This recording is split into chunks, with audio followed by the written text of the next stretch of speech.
এই শহীদদের আত্মার মাগফিরাত আল্লাহ ওদেরকে এমনিতেই মাফ করে দিয়েছে। কারণ কি? ওয়ালিয়াকুলামাল্লাহুল্লাযীনা আমানু ওয়া ইয়াত্তাখিযা মিনকুম শুহাদা আল্লাহু লা ইউহিব্বুজ জালিমিন। রব্বুল আলামিন বলেন, কিছু মানুষকে আমি সাধারণভাবে মরণ দিতে চাই না। যার ঈমান এবং যার অ্যাক্টিভিটিস কাজকর্ম আমার কাছে পছন্দ হয়, ওই মানুষটাকে আমি আল্লাহ শাহাদতের মরণ দিয়ে ধন্য করে দেই। আর জেনে রাখো আয়াতের শেষের কথা, আল্লাহু লা ইউহিব্বুজ জালিমিন। কোন জালেমকে আমি ভালোবাসছি না, বাসবো না। এটা মোজারে বর্তমান ভবিষ্যৎ, প্রেজেন্ট ফিউচার। এই জন্য জালেম যারা, তাদের কপাল বড় খারাপ। আপনার দুনিয়াও শেষ, আখিরাত তো শেষই। আমি দোয়া করলেও হবে না জালেমদের জন্য, কারণ আল্লাহু লা ইয়াহদিল কওমাজ জালিমিন। জালেমদেরকে আল্লাহ হেদায়েত দিচ্ছে না, দেবে না। আমরা আর যাই করে যেন জালেম হয়ে না যায়। এই শব্দটা যেহেতু খুব গুরুত্বপূর্ণ, জালেম। আজ অনেক জালেম বিদায় নেওয়ার পরে এখন অনেকে নব্য জালেম হওয়ার জন্য চেষ্টা চালাচ্ছে। গতকালকে চুয়াডাঙ্গার একটা খবর শুনলাম, আমি কোরআনের আয়াতের সাথে মিলিয়ে আশ্চর্য হয়ে গেছি। জালেম বিদায় নিল, এ জালেম আসলো কোত্থেকে? সূরা বাকারার 114 নম্বর আয়াতটা। এই এদিকে তাকান। ওমান আযলামু মিম্মান মানাআ মাসাজিদাল্লাহি আইয়ুযকারা ফীহা ইসমুহু ওয়া সাআ ফী খারাবিহা ইলা আখিরি আয়াত।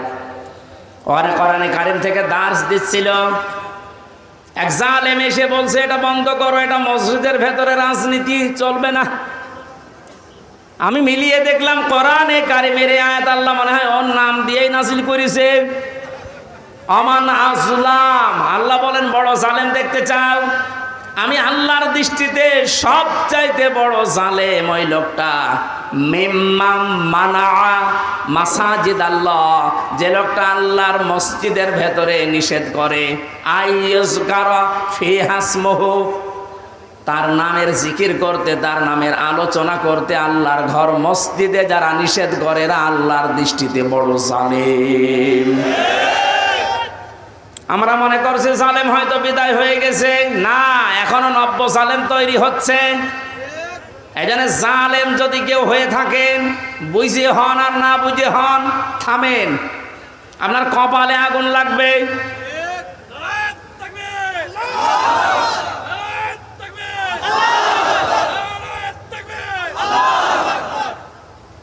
এটা সূরা শুআরার ভেতরে আছে, শেষ নাম্বার আয়াত। আল্লাহ বলেন অতি শীঘ্রই জালেমরা তাদের পরিণতি, তাদের আশ্রয়স্থল দেখতে পাবে। এই জালেমরা যেমন আজ দেখতে পাচ্ছে, এত বড় দরবেশ কেউ দেখলাম জুলুম করার ফল কি? দাড়ি কেটেও বাঁচতে পারে না। আল্লাহ বলেন জালেমদেরকে আমি ধরি, কারণ জালেমের বিরুদ্ধে আমার মামলা। কার মামলা? শব্দটা লক্ষ্য করেছেন? জালেমের বিরুদ্ধে হামজা মামলা দেবে না, জালেমের বিরুদ্ধে মামলা দেবে কে?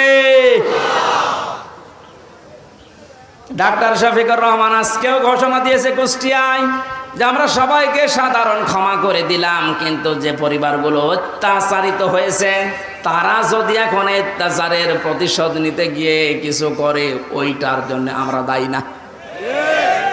শব্দটা তো আসলে ঠিক, কারণ ওয়াইন আকাবতুম ফাআকিবু বিমিসলি মা উকিবতুম বি।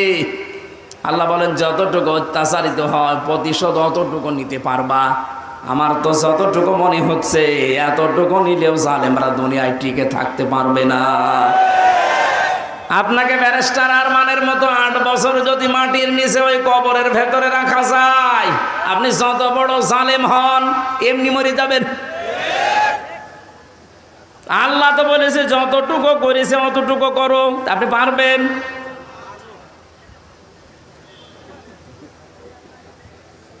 আমার উপরও যতটুকু অত্যাচার হয়েছিল, আমি চাই যাদের দ্বারা হয়েছে, যে মানুষগুলোর ইঙ্গিত হয়েছে, আমি ওই মানুষগুলোকে অতটুকু না করে ছাড় দেব না। যে যা বলি বলুক গা, এখন যত মাফ করে দেন না, কিসের মাফ? কোনো মাফ নেই আপনার কারণে। আমার ছোট মেয়েটা আমার এখনো পর্যন্ত চেনে না। দোষ করে যদি আপনি শাস্তি দিতেন আমি মেনে নিতাম, কিচ্ছু জানি না আপনি কেন আমার জীবনে এই কাজ দিলেন। আর যেভাবে রেখেছিলেন আমাকে আর মাওলানা মামুনুল হককে, কোনো আলেমকে এত কষ্ট আমারে বাংলাদেশে আমি আর শুনি নাই। আপনি আমার মতো একটা ছোট মানুষকে 24 ঘন্টা তালাবদ্ধ রেখে মনে হচ্ছে আমি ফাঁসির কন্ডেম ছেলে আছি, কত বড় অপরাধী। অথচ যে মামলাও দিয়েছিলেন, শাস্তি দিলেও 3 মাসের বেশি আপনি রাখতে পারেন না। এটা মূল্য চুরি মামলা। জালেমদেরকে মাফ করে দেওয়া মানে মজলুমের ওপরে অবিচার করা। এক কথা বলছে না কেন? সারা বাংলাদেশের 18 কোটি মানুষকে যদি এই আয়না ঘরের সাথে যারা জড়িত ছিল, সে যেই কয়জনই হোক, যারাই জড়িত এর সাথে, এদেশের 18 কোটি মানুষ যদি মাফ করে দেয়, ব্যারিস্টার আরমানের বউ মাফ করবে না। আপনি ওই জায়গায় থাকলে আপনারও মনে হয়তো না আমি মাফ করব না। আপনি যদি প্রথমেই বলে দিতেন যে তাকে আমরা মেরে ফেলেছি, মেয়েটা অন্য জায়গায় বিয়ে করতে পারতো। এক কথা বলছে না? এমন অবস্থায় রাখলেন তার বউটা বিয়েও করতে পারে না 8টা বছর। যুবতী মেয়ে এভাবে জীবন্ত যৌবন কঠিন বিষয়, আপনি টের পাচ্ছেন না। তাই এটা ঠিক রাখা কত কঠিন বিষয় উনি পার করেছেন। আপনি বলছেন মাফ করে দিন, মাফ করে দিন। মানে আপনার মেয়ে যদি হয়তো, এ কথা তো দুনিয়ার বিষয় না। জালেম যারা জুলুম করছেন আজ এবং নব্য জুলুম করার জন্য যারা প্রস্তুতি নিচ্ছেন, আপনি কিন্তু নিজের কপালে আগুন লাগাচ্ছেন। এজন্য আল্লাহর ঘরের ভেতরে যদি আল্লাহর নাম, আল্লাহর কোরআনের কথা কেউ বলতে নিষেধ করে, এটা দুনিয়ায় সব চাইতে বড় জালেম।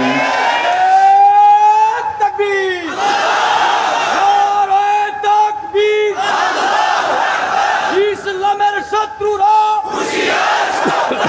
ইসলামের শত্রুরা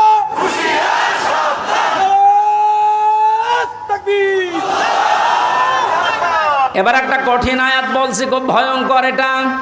আমি যে জালেম জালেম জালেম বলছি বারবার, কেন জানেন? কারণ জালেমদের বিরুদ্ধে আল্লাহ নিজে অভিযোগ দায়ের করবেন, নিজে মামলা ঠুকে দেবেন। ইন্নামাস সাবিলু আলাল্লাযীনা ইয়াযলিমুনান নাস। সূরা শুরার 42 নম্বর আয়াত প্রথম অংশে আছে, আল্লাহ পাক বলেন অবশ্যই আমি আল্লাহ নিজে মামলা দেব জালেমের বিরুদ্ধে, যারা মানুষ হয়ে মানুষের ওপরে জুলুম করেছে, অত্যাচার করেছে। যারা বাংলার জালেমেরা আপনার দুনিয়ার জীবন শেষ, আর আখেরাত তো আপনি আল্লাহর মামলার আসামি। যিনি বিচারপতি, যিনি রায় দেবেন, তিনি যদি মামলার বাদী হয়, তা আপনি তো একেবারে সরাসরি খালাস পেয়ে যাবেন। বলেন না কেন? আমার মামলার যারা আসামি, মানে বাদী ছিল, যারা আমার মামলার যারা বাদী ছিল, তারা টাকা পয়সা বহু খেয়েছে আকিস গ্রুপের কাছ থেকে। গত পরশু দিন আকিসের মালিক আমারে বলছে, হুজুর আপনাকে আমরা চাকরি দিয়েছিলাম আমাদের মসজিদের খতিব হিসাবে, ওই শয়তানরা আপনাকে পেছে ফেলে আমাদের কাছে কয়েক কোটি টাকা এ 5 তারিখের আগ পর্যন্ত নিয়েছে।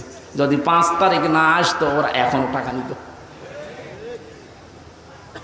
আমার মামলার আয়ু যে লোকটা মেজানুর রহমান, টেকের হাটে বাড়ি, আমার মনে হয় ওরে পেলে পিটিয়ে মানুষ জনগণ মেরে ফেলবে। আর বাকিগুলোর নাম একবার বলেছিলাম ওই কুষ্টিয়ার এক মাহফিলে, তারা পরের দিন বলছে হুজুর আর নাম বললেন না, কিছু হলে কিন্তু আমরা মারা পড়ি যাব। কেমন ভয় আছে জালেমরা দেখেন। তবে এই যে লোকটা, এই লোকটা 5 তারিখের আগের দিন 4 তারিখ রাত্রে টাকা নিয়েছে। এই মামলার আয়ুটা ও এখন নাই, থেমে গেছে। আমার মনে হয় 5 তারিখ বাংলাদেশে না আসলে ও শয়তান এখনো টাকা নিত।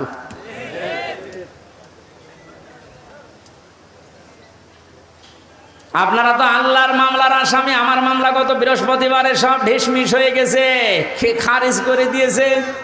বিচারপতি দেখিয়ে বলছে এটা মামলা হইল, অথচ ওই বিচারপতি 5 তারিখের আগে বলতো এটা কিছু করা যাবে না। 5 তারিখের পরে এখন এই বৃহস্পতিবারে ও নিজে দেখে বলছে কি বিচার করব, কোনো মাল নেই।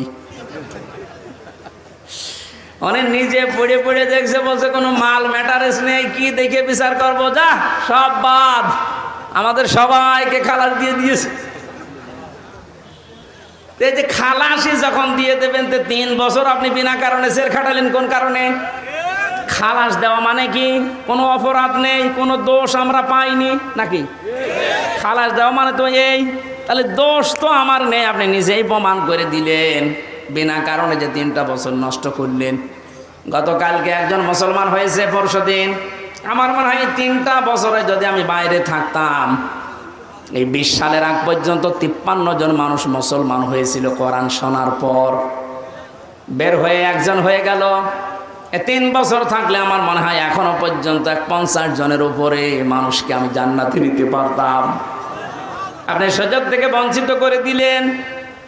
এজন্য জালেম যারা, তারা হামজার মামলার আসামি না। হামজার মামলার আসামি তো হবে নেই, কিয়ামতে আমি না পাপ করলে আপনি জান্নাত যেতে পারবেন না। আর সব চাইতে বড় দুঃখ আপনার জন্য, আপনি আল্লাহর মামলার আসামি। আল্লাহ আমাদের হেফাজত করুন জালেম হওয়া থেকে, বলেন আমিন। আমির জামাত শুধু একবার একটু ইঙ্গিত দিয়েছে, এক জালিমের হাত থেকে মুক্তি পেয়েছে, আর কোনো জালিম যেন আমাদের মাথার উপরে বসতে না পারে। আর অনেকের এখন দেখছি চুলকানি আরম্ভ হয়ে গেছে। কোন কারণ আপনার চুলকানি আসবে? আপনি কি জালিম? তার মানে আপনি নিজের থেকেই মনে মনে ভাবছেন যে আমি এগুলো করছি, সামনেও করব। আপনিও জালিম। ঠাকুর ঘরে কে রে? আমি তো কলা খাই। অনেকে আপনার নাম বলে বলেছে, বলেন কোন কারণে নিজের দিকে টেনে নেন?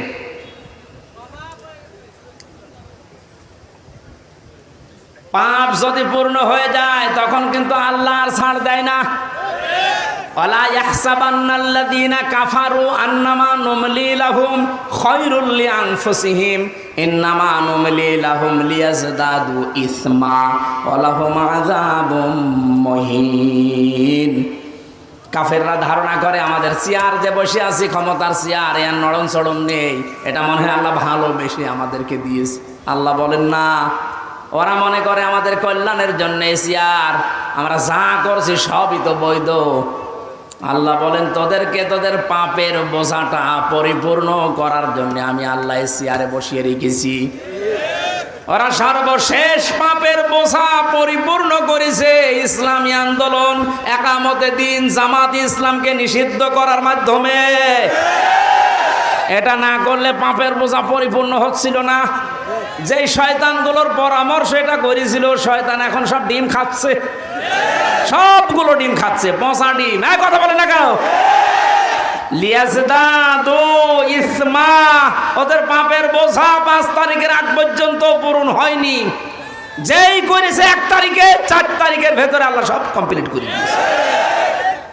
ওয়ালাহুম আযাবুম মুহিন, ওদের জন্য অপমানজনক শাস্তি। এর চাইতে আর কত অপমান হবে বলেন? বলছিলেন না জালামের যে কেক মারছে, আমার মনে হয় আমরাও সুযোগ পাচ্ছি না, সুযোগ পেলে আমরাও 2-1টা দিতাম। কারণ আপনারা যা করেছেন আমার সাথে, কম বেশি এই দেশে যদি 10 জন আলেমকে পরিস্থিতির দিক থেকে, এলেম আমল না, শুধু পরিস্থিতির দিক থেকে 10 জন মানুষকে সারা বাংলাদেশে চেনে, তার ভেতর আমি একজন।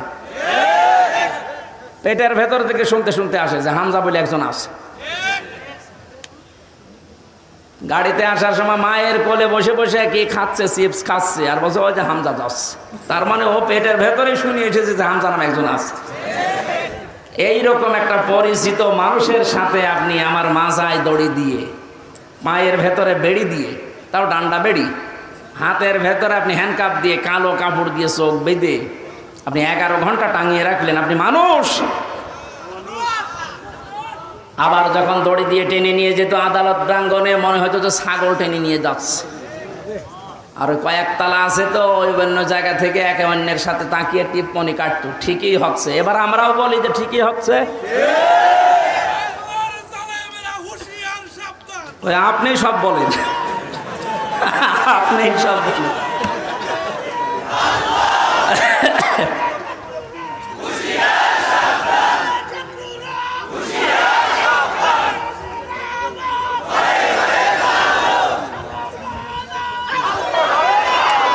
আলহামদুলিল্লাহ ভাই